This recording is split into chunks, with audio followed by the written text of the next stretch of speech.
তো বন্ধুরা, তোমরা কোনোদিন ঘুগনি দিয়ে তারপরে তোমার ছানা দিয়ে তরকারি খেয়েছো? আমি কিন্তু কোনোদিন খাইনি, কিন্তু এবার আমি ফার্স্ট টাইম খেলাম। আমি কিন্তু এগুলো খাইও নি, আর কোনোদিন রান্না করতে জানিও না, রান্না করিও নি। এই রান্নাটা আমি করিনি, করেছে আমার হাজব্যান্ড। তো আমার হাজব্যান্ড এত সুন্দর রান্না করেছে, যখন আমি খেয়ে দেখেছি মানে এত টেস্ট হয়েছে, মানে বলার মতো না। তো ফার্স্ট টাইম এই রান্নাটা আমি খেলাম। আর আমি রুটি করছিলাম, আমি রুটিটা করেছি আর আমার হাজব্যান্ড তরকারিটা রান্না করেছে। তো মাঝে মাঝে বরের হাতে রান্না খেতে সত্যি খুবই ভালো লাগে।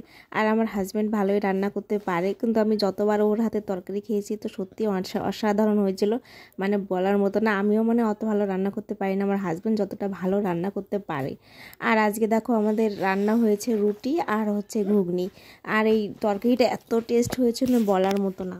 আমি দেখো এখানে গরম গরম রুটি বানাচ্ছি, আর অনেক শীত পড়ে গেছে, তো ঠান্ডা ঠান্ডা গরম গরম রুটি আর ঘুগনি তো খেতে কিন্তু সেই টেস্ট হয়েছিল, মানে কি অসাধারণ হয়েছিল বলার মতো না। আর আজকে আমরা দুজনে আলাদা আলাদা খেতে বসেছি, কারণ আমাদের মধ্যে একটু ঝামেলা হয়েছিল, এই কারণে ও আলাদা খাচ্ছে আমি আলাদা খাচ্ছি। এই জন্য প্রতিদিন একসাথে খেতে বসে, কিন্তু আজকে আর একসাথে খেতে বসিনি। তো দেখো কিন্তু এতটা টেস্ট হয়েছিল, মানে কি বলবো, একদম থালা চেটেপুটে খেয়েছি, মানে এত ভালো লেগেছে আজকে এই খাবারটা। আর ফার্স্ট টাইম খেয়েছি বলে আরও বেশি ভালো লাগছিল।